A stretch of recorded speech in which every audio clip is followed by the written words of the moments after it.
राजस्थान विश्वविद्यालय में इस समय मैं हूँ और यहाँ पर मेरे साथ कुछ संविदा कर्मी हैं। इनसे समझते हैं कि दरअसल चुनाव चल रहा है और इनकी मांगें समय समय पर उठती रही हैं कि इनके सुविधाएं बढ़ाई जाएं, इनके सैलरी बढ़ाया जाए। बहुत कम वेतन पर मानदेय पे ये काम करते हैं विश्वविद्यालय में और इनकी एक बड़ी संख्या है विश्वविद्यालय में, 1000 के आसपास लोग काम करते हैं। चुनाव चल रहा है, तमाम लोगों की बातें हम लोग सुन रहे हैं। वो कह रहे हैं कि हमारे क्षेत्र में ये नहीं हुआ, हमारे क्षेत्र में वो होना चाहिए। आप लोगों की क्या मांगें हैं? हमारी मांगे एक तो हमारे यहाँ सैलरी बिल्कुल कम है, जिसमें घर का खर्चा भी नहीं चला सकता एक व्यक्ति। 7,000 रुपये से ज़्यादा किसी की भी सैलरी नहीं है। पिछले दिसंबर में हमने प्रदर्शन किया था, जो हमारा 3 दिन तक अनिश्चितकालीन प्रदर्शन था। तब भी सरकार से भी हमने मांग की थी, सरकार तक भी पत्र पहुँचाए हैं, प्रशासन से भी मांग की थी, पर अब तक कोई उन पर सुनवाई नहीं हुई है। जब भी सरकार बदलने का समय आता है, नई सरकार चुनने का समय आता है, हर पार्टी वादे करती है, पर वादों पर कोई खरी नहीं उतरती। आप लोग नियुक्ति किसके माध्यम से होती है, कैसे होती है? हमारी नियुक्ति एजेंसी के माध्यम से होती है। एजेंसी हर साल क्या सैलरी नहीं बढ़ रही है क्या? कितने सालों से चल रहा काम? कोई 10 साल से कार्य कर रहा है, या कोई 15 साल से। मैं खुद 7 साल से कार्यरत हूँ, पर अभी तक कोई सैलरी नहीं बढ़ती है हमारी। ना ही कोई ज़्यादा मेडिकल सुविधाएं, जॉब सिक्योरिटी नहीं है। नियमित करने का हर सरकार वादा करती है, पर 5 साल होने के बाद कुछ भी नहीं होता। हमेशा वादा झूठा साबित होता है। क्या मांगे हैं आप लोगों की? हमारी ये मांग है, हमारी सैलरी बढ़ाई जाए, हमको सुविधाएं दी जाए, मेडिकल सुविधाएं दी जाए। जिनको ज़्यादा समय हो गया उनको नियमित किया जाए, क्योंकि हम भी विश्वविद्यालय के 1000 कर्मचारी है। लगभग विश्वविद्यालय की नींव अब हमारे पे टिकी हुई है। हमने पिछला आंदोलन दिसंबर में किया था, तब विश्वविद्यालय की पूरी व्यवस्थाएं गड़बड़ा गई थी और हॉस्टल्स में मेस बंद हो गई थी। यहाँ पे मार्कशीट वगैरह, माइग्रेशन वगैरह सारा काम आप ही लोग करते हैं? हाँ, बिल्कुल सारा काम हम ही लोग करते हैं। लगभग 1000 की संख्या है हमारी नियमित कर्मचारी। तो यहाँ इसमें पर महिला और पुरुष सभी? महिला और पुरुष सभी हैं, जिसमें आप हेल्पर ले लो, स्वीपर ले लो, कंप्यूटर ऑपरेटर ले लो, एलडीसी ले लो, प्लम्बर ले लो, सब कुछ है। अब नियमित कर्मचारियों की संख्या तो यहाँ मात्र 300 या 350 रह गई है। हमारी संख्या बहुत ज़्यादा है, पर हम बहुत दिनों से सरकार से उम्मीद रखते हैं कि हमें नियमित किया जाए, हमारी सैलरी बढ़ाई जाए, पर हर सरकार हमेशा हमारे वादों के ऊपर खरी नहीं उतरती है। आपकी क्या मांग है? आप क्या मतलब जैसे बता रहे हैं आप लोग भी इसमें काम कर रहे हैं, पूरा जो स्ट्रक्चर है आप लोगों पर टिका हुआ है, पूरा विश्वविद्यालय चल रहा है, रन हो रहा है, लेकिन सैलरी नहीं बढ़ रही है। 7 साल 8 साल 10 साल से आप लोग काम कर रहे हैं एक मानदेय पर। तो क्या आपकी क्या उम्मीद है सरकार से? पहले तो ये बताना चाहूँगा कि हमारी मिथ्या क्या है। मेन मुख्य समस्या ये है कि हम सुबह घर से निकलते हैं और देर शाम तक हम काम करते हैं। विश्वविद्यालय में हम इनके लिए काम करते हैं, तो उससे हमारा गुजारा नहीं चल पाता। कम से कम 15-20 साल से हम काम कर रहे हैं, हमारे साथी काम कर रहे हैं।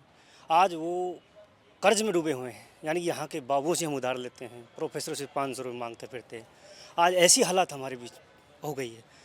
इससे पहले R.K. कोठारी अपने 20-22 चांसलर थे। उस समय हमारा आंदोलन हुआ था, उस समय लगातार आंदोलन चला था। हमको वहाँ पे पागल बना दिया गया और उस समय 12,000 रुपये हमारा पर मंथ 12,000 रुपये के लिए इन्होंने बोल दिया और हमें बहकावा करके। किस समय बोला गया ये R.K. कोठारी के समय ये बात हुई थी। उस समय सारा काम उन्होंने आगे से कर दिया था। उसके बाद में हमें 2018 में? हाँ, उसके बाद में फिर हमारा एक आंदोलन चला और हमको यहाँ पे बेवकूफ़ बनाकर यहाँ पे कुछ प्रतिनिधि हमके उस समय अपने 22, इससे पहले जो 22 चांसलर थे, राजू जैन जी, उस समय भी हमसे कुछ प्रोफेसर जो उनके टच में थे, उन्होंने आके हमें बेवकूफ़ बना दिया कि तुम्हारा काम हो गया, तुम्हें हम आंदोलन टूट गया आप लोगों का? बिल्कुल तोड़ दिया गया। हम भूखे तया से, हमारी वृद्ध महिलाएं हैं जो भी हम यहाँ हॉस्टलों में काम करती हैं, रोटी बना के बच्चों को सबको खिलाती हैं, वो भी रात भर भूखे प्यासे यहाँ बैठी रही, भूखे प्यासे। आप लोगों की मांग है क्या? हमारी ये मांग है कि जैसे R.K. कोठारी के समय 12,000 जो 20, हाँ, और विश्वविद्यालयों में जैसे गंगा सिंह है, वहाँ पे 22 चांसलर के स्तर पे सैलरी जो न्यूनतम वेतन है हमारा, उनसे बढ़ा के अपने स्तर पे काम उन्होंने किया है। तो क्या यहाँ हमारे अपने स्तर पे राजस्थान विश्वविद्यालय का जो सबसे कम है, ऑटोनोमस बॉडी है और यहाँ पे 22 चांसलर महोदय अपने हिसाब से हमको सैलरी बढ़ा के दे सकते हैं। गवर्नमेंट इसमें कुछ नहीं हस्तक्षेप करेगी, तो यहाँ के स्तर पे हमारा बढ़ाया जा सकता है, क्योंकि हम मेहनत करते हैं। आप देखते हो यहाँ प्राइवेट लोग सबसे ज़्यादा काम कर रहे हैं, सबसे ज़्यादा काम कर रहे हैं। तो हम आपकी मांग है, अब आप बताइए जरा। यूनिवर्सिटी से हम, मेरी मुख्य मांग ये है कि विश्वविद्यालय से हमको सैलरी मिलनी चाहिए और जो हमारा शोषण होता है, ये ठेका प्रथा की, इसको ये खत्म करके। करोड़ जी ने ठेका प्रथा खत्म कर दिया है। ये सर उसमें छटनी हुई है, कुछ 1 लाख लोगों को कर दिया, जबकि संविदा ये हम काम करने वाले लोग तो बहुत हैं, उसमें क्या होगा? और फिर उसमें से भी छटनी हो रही है कि आप 1 लाख ही कर पाएंगे। आप ये देखिए कि कितने लोग हैं, इनसे क्या होगा? आप नियमित होना चाह रहे हैं, मांग कर रहे हैं। बिल्कुल, आप बताइए ज़रा ये जो एक यहाँ का जो सिस्टम है जो जो रन कर रहा है उसमें सब आप लोग काम कर रहे हो, लेकिन जो सुविधाएं होनी चाहिए जो अन्य विश्वविद्यालयों में हो पा रही हैं वो नहीं हो पा रही हैं। देखिए, सुविधाओं का अभाव तो विश्वविद्यालय में रहा ही है और संविदा कर्मचारी के लिए तो सबसे ज़्यादा रहा है। हमारा शोषण इस कदर किया जाता है कि हम किसी से कह नहीं सकते जाकर के। आज हमें इतने इतने साल हो गए यहाँ काम करते हुए।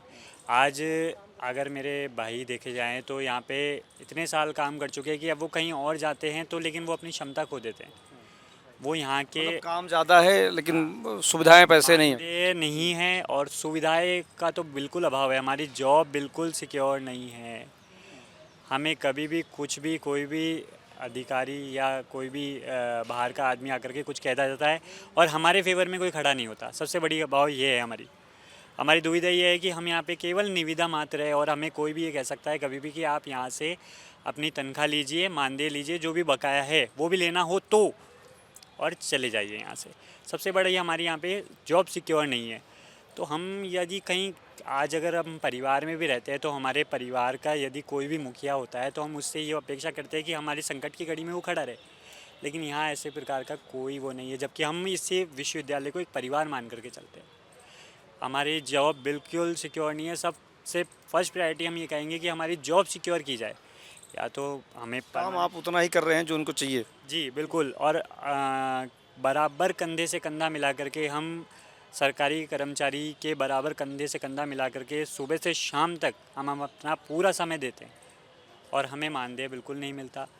और जॉब तो अब आपको बता ही चुका हूँ मैं, सिक्योर तो बिल्कुल ही नहीं है। सिक्योर आप बताइए ज़रा कि जिस तरह से बातचीत हो रही है, काम आप लोग पूरा कर रहे हैं, वो काम कर रहे हैं जो सरकार बहुत ज़्यादा पैसे दे के करवा रही है, लेकिन आप लोगों को पैसे उतने नहीं मिल रहे हैं जो काम आप कर रहे हैं, तो आपकी क्या मांग है?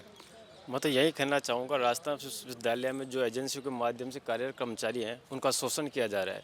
यहाँ न्यूनतम मजदूरी 5 है और अधिकतम 7,000 रुपये देते हैं। हम राजस्थान विश्वविद्यालय को हमारा परिवार समझकर हम कार्य करते हैं, फिर भी यहाँ के अधिकारी कर्मचारी हमारा भला नहीं चाहते। सुबह से शाम जितना काम परमानेंट नहीं करती उससे ज़्यादा हम करते हैं। जितनी परमानेंट से कर्मचारी को सैलरी मिलती है उसका 1/3 हिस्सा भी हमारे को नहीं मिलता, जिसमें हमारा शोषण किया जा रहा है। और हमारी क्या कितनी सैलरी आप लोगों की जो मांगे होती है जब आप लोग धरना देते हैं, कितनी सैलरी पे बातचीत होती है? हम 15,000 से न्यूनतम मजदूरी 15,000 रुपये चाहते हैं। हम 15,000 रखते हैं पर ये हमारी मांगे पूरी नहीं करते। हमने काफ़ी बार हड़ताल किया है, हमारे को आश्वासन देके हमारी हड़ताल को तोड़ा जाता है और यह कहकर और हमारे को भेज दिया जाता है। फिर हमारा कुछ भी नहीं होता, बल्कि ये कहा जाता है राजस्थान विश्वविद्यालय में सिंडिकेट अपने स्तर पर लेवल पर कुछ भी कर सकती है, पर ये लोग हमारा कुछ भी नहीं करते। किस भूमिका में यहाँ पे? हम यहाँ LDC हूँ, यहाँ विश्वविद्यालय सेंट्रल लाइब्रेरी के अंदर LDC हूँ। काम पूरा कर रहे हैं 12 घंटे 14 घंटे, लेकिन पूरा टाइम दे रहे हैं। हमारा 9 से 5 बजे तक का जो टाइम है पूरा देते हैं, पर हमारा यहाँ पर शोषण किया जाए। हमारे को सैलरी का अभाव है, बिल्कुल बेहतर। कितने सालों से कर रहे हैं काम? मैं यहाँ 6 साल से कर रहा हूँ। बिल्कुल। तो ये जो बातचीत हो रही है, आप बताइए यहाँ पर जैसे इनसे बातचीत हो रही है, आप कितने सालों से यहाँ पर काम कर रहे हैं विश्वविद्यालय में? मुझे 3.5 साल हो गए सर। 3.5 साल हो गया। सैलरी वो उस मुताबिक नहीं है जो होनी चाहिए? सर मानदेय होना चाहिए। वर्तमान जो अभी जो महंगाई का दौर चल रहा है उसमें 7,500 या 5,000 में किसी का कुछ नहीं होता सर। सबसे मेन इम्पोर्टेंट चीज़ यही है। जॉब है आपको अट्रैक्ट करती है? जॉब सर वर्क अगर आप करोगे, मेहनत से करोगे तो अट्रैक्ट तो करती है, लेकिन सबसे पहले सैलरी अट्रैक्ट नहीं करती है। सैलरी अट्रैक्टेबल होनी चाहिए। सैलरी तो मानदेय ही सबसे मेन मुद्दा है। मानदेय आप लोग चाहते हैं कि 15,000 से कम हो, लेकिन उतना मिल नहीं पा रहा है। तो अभी कोई आश्वासन मिला हो विश्वविद्यालय से? विश्वविद्यालय से तो नहीं है, लेकिन अभी गवर्नमेंट ने जो कंपनी बनाई थी उसके बेसिस पे हम हैं। सरकार ने जो ठेका प्रथा की बात कही थी वो खत्म नहीं हुआ है, क्या है इसकी सच्चाई क्या है? प्रथा खत्म करने की बात कही थी पर एक ढकोसला निकला।